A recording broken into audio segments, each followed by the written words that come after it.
اعوذ باللہ من الشیطان اللعین الرجیم بسم اللہ الرحمن الرحیم الحمد للہ رب العالمین الصلاة والسلام علی اشرف الانبیاء والمرسلین وسید العربی والعجم وجد الحسن والحسین ابی القاسم محمد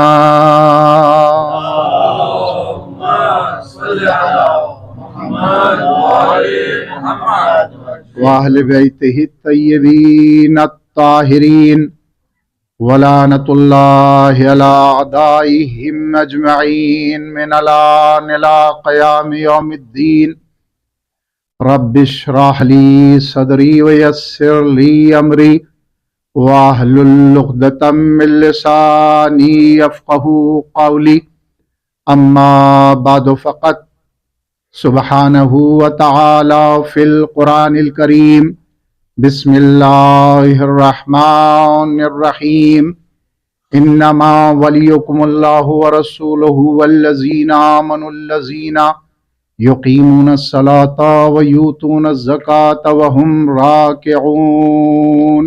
صلوات ارشاد فرمائے۔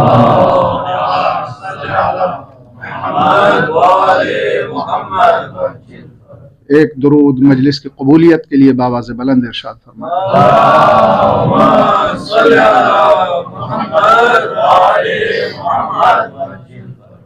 عزیزان محترم اور کلمہ گویان سرور کائنات، 1446 ہجری کا آج کا سورج غروب ہو چکا ہے اور ہم 1446 ہجری میں داخل ہو رہے ہیں۔ کوئی بھی کائنات کا غم ہو چند سالوں تک تازہ رہتا ہے، اس کے بعد اس کی تازگی ختم ہو جاتی ہے، لیکن غم حسین ایک معجزہ ہے، 1400 سال سے مسلسل جاری و ساری ہے، لیکن اس کی تازگی میں کوئی کمی واقع نہیں ہوئی۔ جیسے اگر آپ قرآن کریم کی جتنی تلاوت کریں تو قرآن کریم کی تلاوت میں تازگی باقی رہتی ہے، ایسے ہی آپ جتنا ذکر ابا عبداللہ الحسین علیہ السلام کریں تو اس کی تازگی میں بھی کوئی کمی واقع نہیں۔ نہ قرآن مٹ سکتا ہے، نہ ذکر حسین ختم ہو سکتا۔ اگر قرآن کی حفاظت کی ذمہ داری اس نے لی ہے تو پھر عزاداری کی بقا کی ذمہ داری بھی اسی نے لی ہے۔ اگر قرآن کریم کی تلاوت کرنا ثواب ہے تو ذکر ابا عبداللہ الحسین علیہ السلام کرنا بھی ثواب ہے۔ اگر قرآن کی زیارت کرنا ثواب رکھتا ہے تو ابا عبداللہ الحسین کے روضہ اقدس کی زیارت کرنا بھی اجر اور ثواب کا باعث قرار پاتا۔ ایسا محسوس ہوتا ہے، ایسا محسوس نہیں ہوتا، بلکہ حقیقت ہی یہ ہے کہ ایک خاموش قرآن ہے، ایک بولتا ہوا قرآن ہے، اور ان کا رشتہ تو اتنا گہرا ہے کہ سر و تن میں جدائی ہو جاتی ہے، لیکن حسین اور قرآن میں کوئی جدائی نہیں ہوتی۔ حسین نوک نیزہ کی بلندی پہ بھی جانے کے بعد تلاوت قرآن کر کے بتاتے ہیں کہ تم ہمارے سر اور تن میں تو جدائی کر سکتے ہو، لیکن ہم سے رشتہ قرآن کو جدا نہیں کر سکتے۔ صلوات پاتے محمد و آل محمد پر۔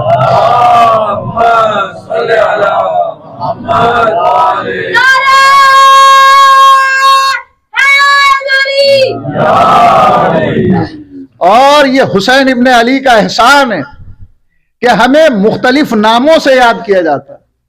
محرم میں ہمیں عزادار کہا جاتا ہے، محرم میں ہمیں عزادار کہا جاتا ہے، غدیر میں ہمیں روافظ کہہ دیتے ہیں، رجب میں ہمیں امامیہ کہہ دیتے ہیں،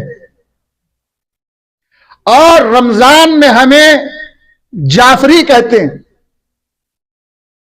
اور جب ہم ولادت اور شہادت کے محافل منعقد کرتے ہیں اور مجالس منعقد کرتے ہیں تو ہمیں عدلیہ کہا جاتا ہے الحمدللہ. تو ہمارے کتنے نام ہوئے؟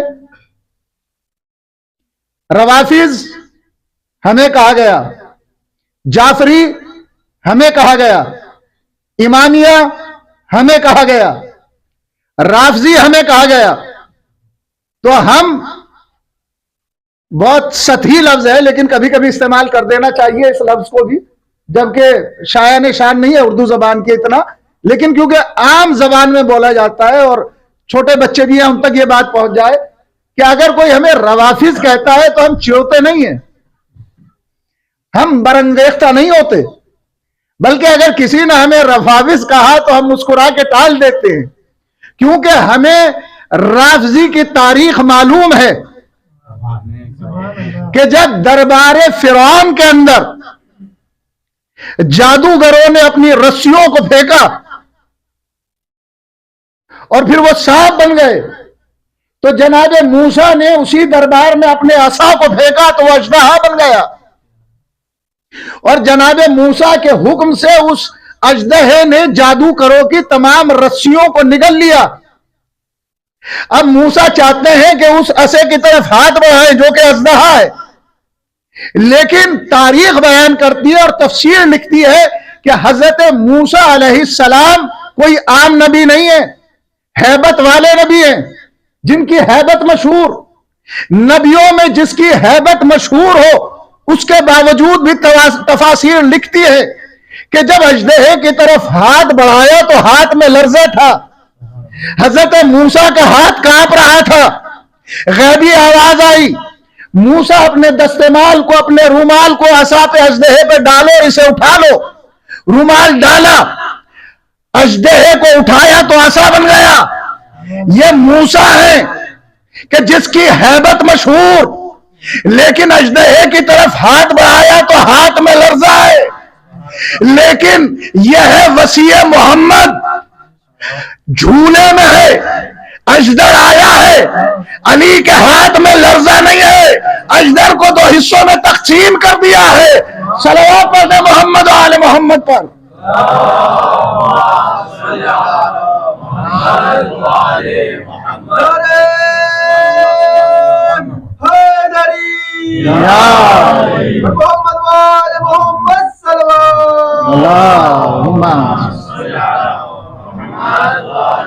تو جادوگروں نے جادو دکھایا تو اس کا مطلب یہ ہے کہ جادو سے انکار نہیں کیا جا سکتا، حقیقت میں جادو ہے.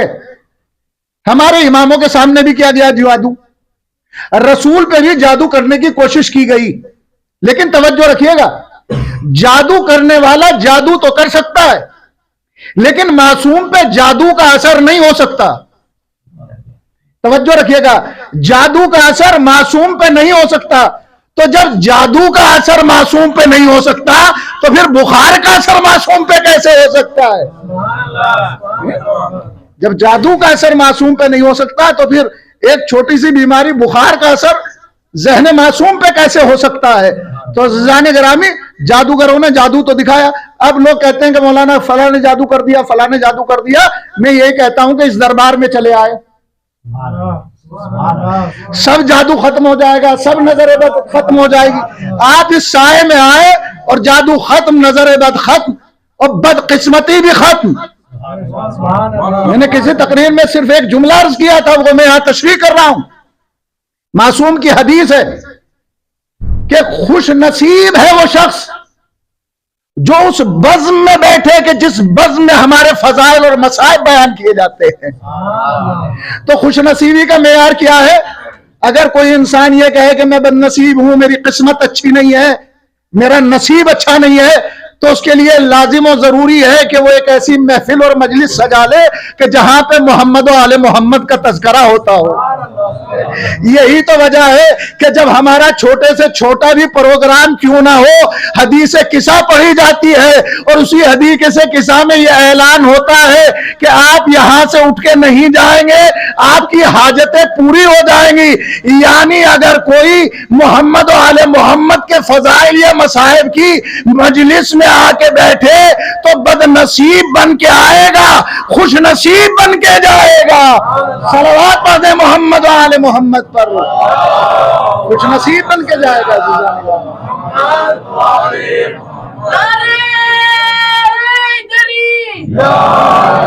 لیکن شرط خلوص کی ہے عزیزان گرامی. اس کیفیت کو محسوس کر لیجئے آپ, اور اس خلوص کو محسوس کر لیجئے آپ عزیزان گرامی. اور پھر جادوگروں نے جادو تو دکھایا. اب اس میں ایک چھوٹا سا ہلکا سا نقطہ اور آپ کی خدمت میں پیش کرتا ہوا آگے بڑھوں گا. بہترین چیز ہے اگر کبھی کوئی انسان نظر بد کا شکار ہو جائے یا سحر وغیرہ کا شک پیدا ہو کے سحر ہو گیا, تو معوذتین قل اعوذ برب الفلق قل اعوذ برب الناس بالخصوص اسی وجہ سے اتارے گئے. اسے پڑھ کر اپنے اوپر دم کریں, اپنی اولاد کے اوپر دم کر دیں. اور اگر چاروں قل چار مرتبہ آپ پڑھ سکتے ہیں تو کیا کہنے, اسے پڑھ کے آپ اپنے اوپر دم کریں, کیسی بھی وبا اور بلا ہے وہ ٹل جائے گی انشاءاللہ. تو ہمیں اہل بیت نے بہت کچھ دیا ہے عزیزان گرامی. تو جادوگروں نے جادو دکھایا, لیکن معجزے نے جادو کو ختم کر دیا. اور جیسے ہی انہوں نے معجزہ دیکھا, توجہ رکھیے گا عزیزان گرامی, جیسے ہی معجزہ دیکھا تو جادوگروں نے کیا کہا, ہم رب موسیٰ اور ہارون پہ ایمان لائے اور موسیٰ پہ بھی ایمان لائے. توجہ رکھیے گا, یعنی انہوں نے اقرار نبوت بھی کیا, اقرار توحید بھی کیا. معجزے کی پاور اور طاقت ہی یہ ہوتی ہے اگر دل کے اندر قدورت اور نفاق نہیں ہے تو معجزہ دیکھنے کے بعد انسان صاحب ایمان ہو جاتا ہے. لیکن اسی دربار میں فرعون بھی تھے اور فرعونی بھی تھے. حضرت موسیٰ کا معجزہ دیکھنے کے بعد صاحب ایمان نہیں ہوئے. صاحب ایمان وہی ہوئے جنہیں اللہ نے توفیق عطا فرمائی. توجہ فرمائیے گا, زیادہ آواز تو نہیں ہوئی برابر. جن کو اللہ نے توفیق عطا فرمائی. تو عزیزان گرامی, بزم رسالت میں رہنے والے تو بہت تھے, لیکن ہر کوئی صاحب ایمان نہیں ہوا. صاحب ایمان وہی ہوا. اب جملہ آپ کی عظیم بارگاہ میں عرض کر رہا ہوں. لوگ کہتے ہیں آپ ماتم کیوں کرتے ہیں, آپ مجلس کیوں کرتے ہیں, آپ رافضی کیوں کہلاتے ہیں, آپ امامیہ کیوں کہلاتے ہیں, آپ شیعہ کیوں کہلاتے ہیں, آپ محب کیوں کہلاتے ہیں. اس کو کہلانے کے لیے ماں کی طہارت شرط ہے, باپ کی شرافت شرط ہے. احترام منبر مانے ہیں اور بہت سی چیزیں اس سے بڑھ کر نہیں بیان کی جا سکتی. صلوات پڑھیں محمد و آل محمد پر.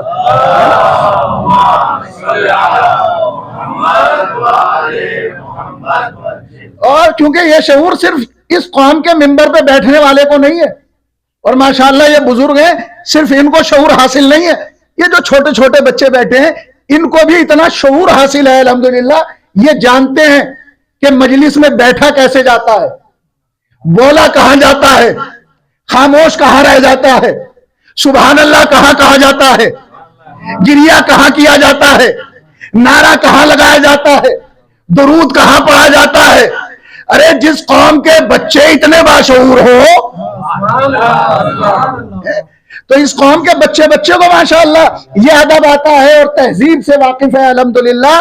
تو عزیزان گرامی, وہاں پر ایمان لائے جادوگر. تو فرعون نے فوراً کیا کہا, انتا ہم الرافضون, کیا تم سب کے سب رافضی ہو گئے. عزیزان گرامی, جادوگر لائے ایمان. فرعون نے کیا کہا, انتا ہم الرافضون, کیا تم سب کے سب رافضی ہو گئے. اس کا مطلب یہ ہوا کہ جو اللہ اور اس کی حجت پہ ایمان لائے وہ رافضی ہوتا ہے. صلوات پڑھ دیں محمد و آل محمد پر. وہ رافضی ہوتا ہے جو اللہ پہ بھی ایمان لائے, اس کی حجت پہ بھی ایمان لائے. اچھا, آپ کو جعفری کہا جاتا ہے. جعفری کیوں کہا جاتا ہے؟ کیونکہ ہم فقہ جعفری پہ عمل کرتے ہیں. بھئی فقہ جعفری در حقیقت فقہ محمدی ہے. فقہ محمدی فقہ جعفری ہے. جو حضرت محمد مصطفیٰ کی فقہ ہے وہی امام جعفر صادق کی فقہ ہے.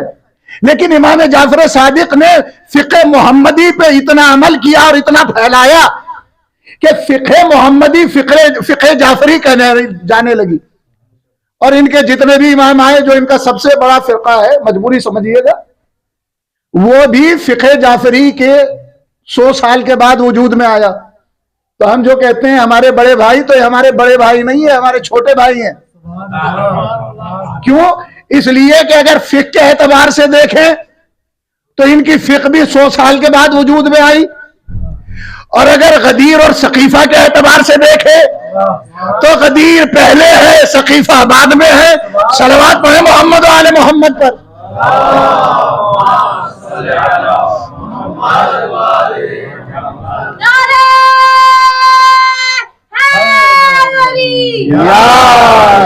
تو عزیزان گرامی، فقہ جعفری، ہمیں جعفری بھی کہا جاتا ہے. اچھا، ہمیں ایک اور لقب سے نوازا جاتا ہے، وہ ہے کیا؟ امامیہ. توجہ رکھیے گا، ہمیں کیا کہا جاتا ہے؟ امامیہ. امام تو ان کے پاس بھی موجود ہے اور امام ہمارے پاس بھی موجود ہے. شاید اس کی 2 جواب ہو سکتے ہیں. یا تو انہوں نے اپنے اماموں کو ایسے نہیں مانا جیسے ہم مانتے ہیں، توجہ رکھیے گا، یا تو انہوں نے اپنے اماموں کو ایسے نہیں مانا جیسے ہم مانتے ہیں. جیسے ہم نے اپنے اماموں کو مانا ایسے انہوں نے اپنے اماموں کو نہیں مانا، لہذا ہمیں امامیہ کہا گیا.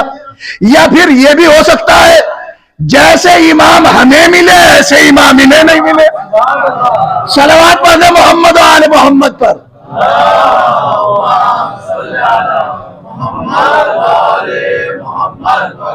جیسے امام ہماری قسمت میں لکھے گئے ایسے امام ان کی قسمت میں نہیں لکھے گئے. اچھا، ایک چیز اور ہے، وہ ہے کیا؟ عدلیہ. ہمیں کیا کہا جاتا ہے؟ عدلیہ کہا جاتا ہے. یہ عدلیہ کیوں کہا جاتا ہے؟ اس لیے عدلیہ کہا جاتا ہے کہ عقیدہ عدل صرف ہمارے یہاں پایا جاتا ہے، ان کے یہاں پر عقیدہ عدل نہیں پایا جاتا. ان کے یہاں پر پایا جاتا ہے ایک فرقے میں کچھ عقیدہ ہے، دوسرے فرقے میں کچھ عقیدہ ہے. بس پوری منزل اور تمہید یہاں تک لے کر آیا ہوں میں آپ کو، آپ کے ذہن کو، جو نتیجہ دینا مقصود ہے. یہ جو فرقے وجود میں آئے ہیں نا عزیزان گرامی، یہ جہالت کی بنیاد پہ وجود میں آئے ہیں، علم کی بنیاد پر نہیں آئے. اگر باب مدینۃ العلم کے در پر آ گئے ہوتے تو فرقوں کا وجود ہی نہ ہوتا. فرقوں کا وجود ہی جہالت کی بنیاد پہ ہوا، اور بالخصوص بعد وفات پیغمبر جن ہاتھوں میں ظاہری اسلام کی باغ ڈور پہنچی، انہوں نے کوئی اپنی زندگی میں علمی کارنامہ کیا ہی نہیں. دیکھیے، بڑا عظیم جملہ آپ کی خدمت میں عرض کر رہا ہوں میں، انہوں نے اپنی زندگی میں کوئی علمی کارنامہ انجام نہیں دیا. توجہ رکھیے گا، بڑا اہم پیغام، بڑا اہم جملہ، پوری تاریخ کا نچوڑ آپ کی خدمت میں پیش کر رہا ہوں. انہوں نے کوئی بھی علمی کارنامہ انجام نہیں دیا. انہوں نے کیا کیا؟ سب سے پہلے تو یہ کیا کہ زکوٰۃ اکٹھا کیا، زکوٰۃ اکٹھا کیا، اور زکوٰۃ اکٹھا کرتے کرتے اس حد تک پہنچ گئے کہ باغ فدق کو بھی غصب کر لیا. پہلا کام یہ کیا انہوں نے. اور دوسرا کام کیا کیا؟ حکومت کو پھیلایا. فرقے کیوں وجود میں آئے ہیں؟ جہالت کی بنیاد پر. اور دوسری وجہ بتانے جا رہا ہوں، اہم ترین پیغام عزیزان گرامی، یہ خاص مجالس ہیں اس لیے خاص پیغام آپ کے لیے، تاکہ یہ چیزیں میرے بھائیوں کے، چھوٹے بچوں کے ذہنوں پہ نقش ہو جائے. بالخصوص دوسرا کام کیا کیا انہوں نے؟ حکومت کو پھیلانا شروع کیا. کبھی فارس پہ حملہ، کبھی روم پہ حملہ، کبھی افریقہ کے خطوں پہ حملہ. اب یہ اپنے کمانڈر اور سپاہیوں کو بھیجتے تھے جنگ کے لیے، کبھی افریقہ کی طرف، کبھی فارس کی طرف، کبھی روم کی طرف، اور کبھی ادھر اور کبھی ادھر. تو انہوں نے پوری دنیا میں حکومت تو پھیلائی اور حکومت کو حاصل تو کیا، لیکن انہوں نے وہاں پر سپاہیوں کو بھیجا، پڑھے لکھے افراد کو نہیں بھیجا. یہ توجہ رکھیے گا، بڑا عظیم جملہ عرض کر رہا ہوں. اسی وجہ سے یہ جو فرقے ہیں نا، یہ امپورٹ ہوئے ہیں اسلام میں. اس سے خوبصورت جملہ نہیں کہہ سکتا ہوں. آپ تو جانتے ہیں ایکسپورٹ امپورٹ کیا ہوتا ہے. یہ فرقے امپورٹ ہوئے ہیں. کیوں؟ اس لیے کہ جہاں جہاں پر بھی لشکر کو بھیجا تو جاہل لشکریوں کو بھیجا، پڑھے لکھے افراد کو نہیں بھیجا.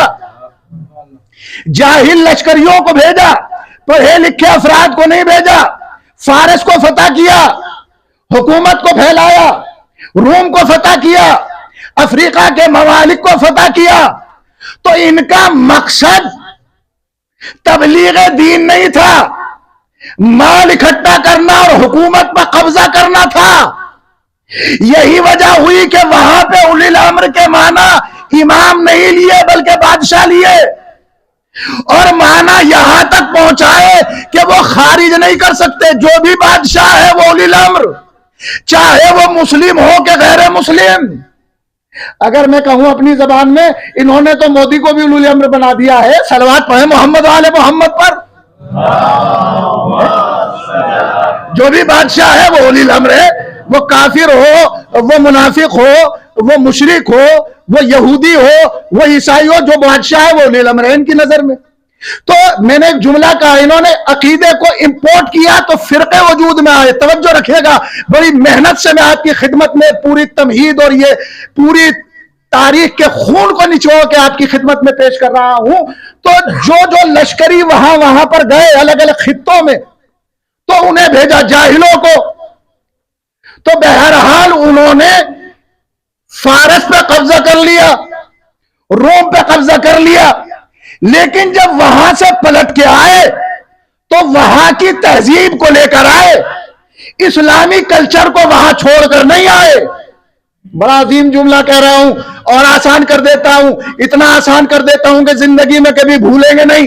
جب فارس پر حملہ کیا اور فارس کو فتح کیا اور فارس کے لوگوں کو قید کر کر لائے اور کنیزیں اور غلام دربار میں حاضر ہوئی، تو عزیزان گرامی، امتی تو امتی جو قوم کے سب سے بڑے دربار میں بیٹھے ہوئے تھے، جب انہوں نے دیکھا کہ یہ فارس والے آئے ہیں اور ہاتھ کو باندھے ہوئے کھڑے ہیں، پوچھا کہ یہ ہاتھ کو باندھ کر سر جھکا کے کھڑے کیوں؟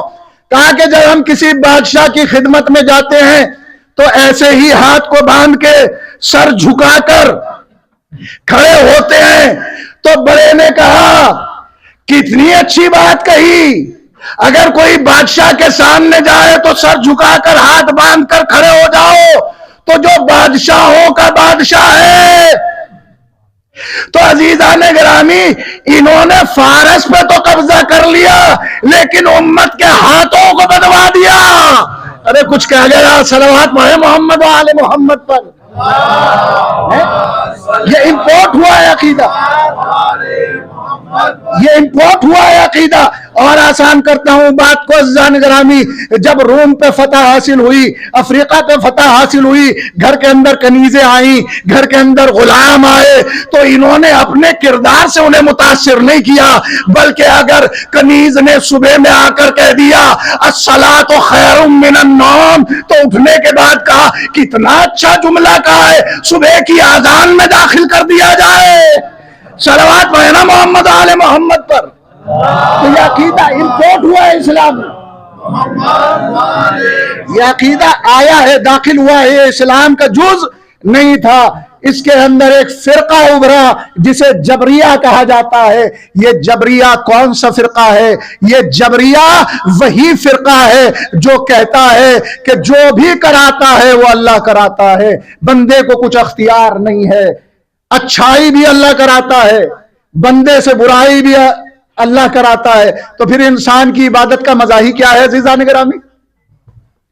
اگر میں صبح کی نماز پڑھوں تو بھی اللہ پڑھوا رہا ہے، اور اگر صبح کی نماز آپ کی تو گول نہیں ہوتی، کسی کی بھی نہیں ہوتی ہے ماشاءاللہ، یہاں سب صاحبان معرفت ہیں، اللہ نے کرے کسی کی نماز قضا ہو جائے تو وہ بھی اللہ کرا رہا ہے. کوئی روزہ رکھے وہ بھی اللہ رکھوا رہا ہے، کوئی روزہ نہ رکھے تو وہ بھی اللہ نہیں رکھوا رہا ہے. تو پھر اللہ کو سزا اور جزا کا حق نہیں ہے. پھر اللہ کو سزا اور جزا کا حق نہیں ہے جب جبریہ عقیدہ ہو گیا. یہ ان کا عقیدہ ہے. اب اس میں سے ایک عقیدہ اور ابھرا جو دوسرا نظریہ ہے، لیکن مکتب اہل بیت نہیں ہے. انہیں کہا کہ دیکھیں جناب، سب کچھ اختیار اللہ کے ہاتھ میں ہے، اور وہ اب تو اپنے بھی کہنے لگے معاذ اللہ ثم معاذ اللہ باز. اس لیے کہتے ہیں کہ علم کلام کی کتابوں کو ضرور پڑھنا چاہیے. اور یہ بیان آج کا اسی وجہ سے ہے کہ کہیں کسی کلپ کو دیکھ کے آپ گمراہ نہ ہو جائیں، اللہ نہ کرے. ایک ہے اشاعرہ کا عقیدہ، اللہ کو اختیار ہے، جسے چاہے جنت میں پہنچا دے اور جسے چاہے جہنم میں پہنچا دے. یعنی اگر خدا چاہے تو متقی اور عبادت گزار بندے کو جہنم میں ڈال دے، اور وہی اللہ اگر چاہے تو پھر کتنا ہی گناہگار کیوں نہ ہو اسے جنت میں داخل کر دے. یہاں تک وہ اشاعرہ کہتے ہیں کہ اگر 6 مہینے کا بچہ بھی ہے تو اسے بھی اللہ کو اختیار ہے کہ وہ جہنم کے حوالے کر دے، ہمیں چون چرا کی گنجائش نہیں. اب معاذ اللہ ثم معاذ اللہ نوبت یہاں تک پہنچ گئی، وہ کہنے لگے اگر اللہ چاہے تو اللہ یزید کو جنت میں داخل کر سکتا ہے. معاذ اللہ ثم معاذ اللہ دوسرا جملہ نہیں کہوں گا، امام حسین کے متعلق انہوں نے اس بات کو کہا معاذ اللہ ثم معاذ اللہ. آپ دیکھ رہے ہیں شیعت کے خلاف کیسے تحریکیں چلتی ہیں اور کیسے ذہنوں کو بنایا جاتا ہے، اور پھر اس پہ دلیل کیا دیتے ہیں؟ کیا اللہ اس بات پہ قادر نہیں ہے کہ وہ یزید کو جنت میں بھیج دے اور فلاں کو فلاں جگہ بھیج دے؟ ہم نے کہا کہ بے شک قادر ہے، لیکن میں پوچھتا ہوں کیا اللہ اس چیز پہ قادر نہیں ہے کہ وہ نماز پڑھے؟ کیا اللہ اس چیز پہ قدرت نہیں رکھتا کہ وہ روزہ رکھے؟ کیا اللہ اس چیز پہ قدرت نہیں رکھتا کہ وہ حج کرے؟ کیا اللہ اس چیز پہ قدرت نہیں رکھتا کہ وہ زکوٰۃ ادا کرے؟ میں تو اس بات کو بیان ہی نہیں کر رہا ہوں کہ اللہ گناہ کرنے پہ قدرت رکھتا ہے یا نہیں، غیبت کرنے پہ قدرت رکھتا ہے یا نہیں، حسد کرنے پہ قدرت رکھتا ہے نہیں. کیا اللہ غیبت کر سکتا ہے؟ کیا اللہ حسد کر سکتا ہے؟ کیا اللہ گناہ کر سکتا ہے؟ نہیں، میں تو اس بات کو کہہ ہی نہیں رہا ہوں، میں تو پوزیٹو بول رہا ہوں. کیا اللہ نماز نہیں پڑھ سکتا؟ کہا کہ نہیں. آپ کیسی باتیں کر رہے ہیں؟ اس لیے کہ وہ ہے مسجود ہمیں ساجد، وہ ہے عابد ہمیں معبود، وہ ہے معبود ہمیں عابد. اس کی عبادت کی جائے گی، ہم عبادت کریں گے. بعزیزان گرامی، جیسے اللہ مسجود ہے ساجد نہیں بن سکتا، معبود ہے عابد نہیں بن سکتا، اسی طریقے سے پروردگار عالم عادل ہے، ظالم نہیں ہے. عادل ہے تو حسین کو وہاں پہ بھیجے گا جہاں کا سردار بنایا گیا ہے، یزید کو وہاں پہ بھیجے گا جہاں اس کا مقام ہے. صلوات پڑھ دیں محمد و آل محمد پر.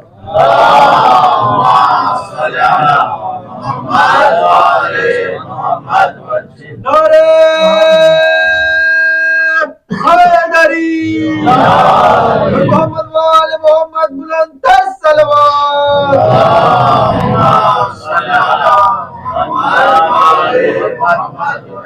عزیزان گرامی، ہم بڑے عجیب و غریب دور سے گزر رہے ہیں، بہت عجیب دور سے گزر رہے ہیں، جہاں پر عظمت اہل بیت کے اوپر مسلسل حملے کیے جا رہے ہیں.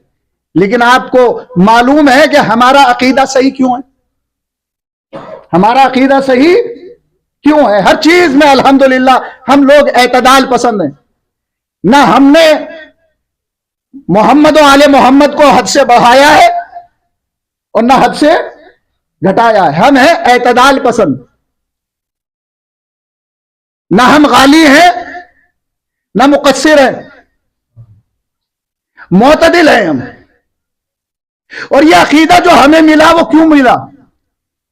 یہ ملا عقیدہ ولایت کی بنیاد پر. اس لیے کہ یہ جو دولت ولایت ہے نا وہ ہمارے پاس ہے، کسی اور کے پاس ہے نہیں. اس لیے کہ ولایت ہی ذریعہ نجات ہے. ارے مولانا آپ نے اتنا بڑا دعویٰ کر دیا ہے کہ ولایت ذریعہ نجات ہے. ہم نے کہا کیوں نہیں؟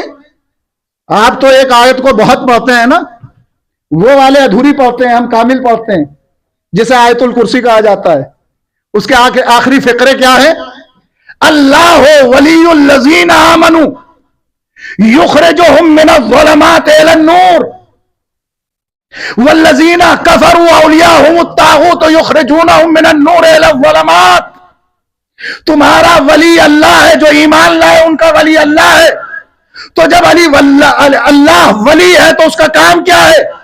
وہ ظلمات سے نکالتا ہے، وہ اب یہ نور کی سیر کرا دیتا ہے. وہ اندھیروں سے نکالتا ہے نور کی طرف لے آتا ہے، وہ گھٹا ٹوپ اندھیروں سے نکالتا ہے اور وادی نور میں داخل کر دیتا ہے۔ میں نے آیت کیا پڑھی؟ تمہارا ولی اللہ ہے، اس کا رسول ہے، اور وہ ہے جو نماز کو قائم کرتا ہے، حالت رکوع میں زکات دیتا ہے۔ تو ظلمات اور اندھیروں سے نکالنے کے لیے اللہ تو آئے گا نہیں، اس لیے کہ عزیزان گرامی اللہ جسم نہیں رکھتا۔ اب کوئی ایک نور تو ایسا ہو کہ جو اندھیروں سے نکال کر وادی نور کی سیر کرا سکے، تو اللہ نے ہمیں ایک نور نہیں بلکہ 14 نور عطا کیے۔ صلوات پڑھ دیں محمد و آل محمد پر۔ 14 نور عطا کیے۔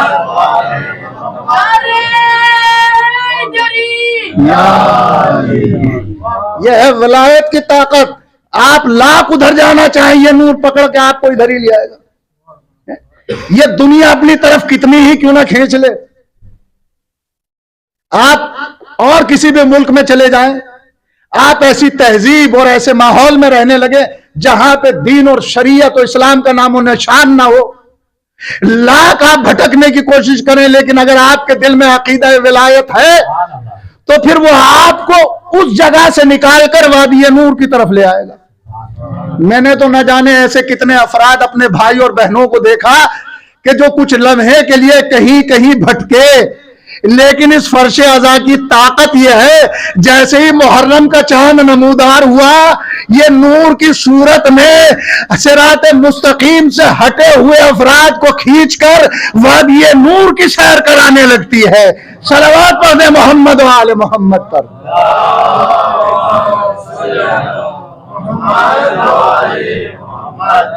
لیکن شرط ہے عقیدہ ولایت ہو، اللہ کی بھی ولایت پر عقیدہ ہو، نبی کی بھی ولایت پر عقیدہ ہو، اور ائمہ کی بھی ولایت پر عقیدہ ہو۔ بس انشاءاللہ اپنے صلوات پڑھنے محمد و آل محمد پر۔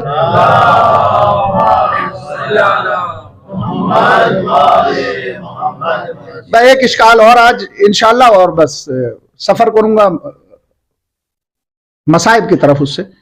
تو عزیزان گرامی، یہ جو دولت ملی ہے نا ہمیں، یہ بڑی عظیم دولت ہے، یہی ذریعہ نجات ہے۔ اور شاعر بھی کیا خوب کہتا ہے، آج ایک صاحب کا فون آیا اور انہوں نے مرثیہ اور نوحہ مجھے سنایا، اور اس میں سے ایک مصرے کا مفہوم یہ تھا، اے حسین تجھ پہ سلام ہوں اس لیے کہ تو آج بھی نجات بانٹ رہا ہے۔ تو حسین بھی کیا ہے؟ ولی ہے، لیکن میرے آقا کی عظمتوں پہ بھی حملے ہو رہے ہیں۔ حسین ابن علی کل بھی مظلوم تھے اور حسین ابن علی آج بھی مظلوم ہے۔ ایک نیا شگوفہ اس سال سن 2024 میں لانچ ہوا کہ معاذ اللہ ثم معاذ اللہ حسین کی آخری نماز، ایک ملعون نے کہا کہ وہ صحیح نہیں ہے۔ دلیل کیا دی؟ اس لیے کہ حسین خون میں تر تھے، اور اگر جسم انسانی پہ خون زیادہ لگا ہو تو پھر نماز کی صحت میں اشکال ہے۔ میں کہوں گا مفتی تو کجا، حسین کجا؟ اب تم جسے اپنی سب سے بڑی امی تسلیم کرتے ہو، انہی کے ذریعے سے میں جواب دوں گا۔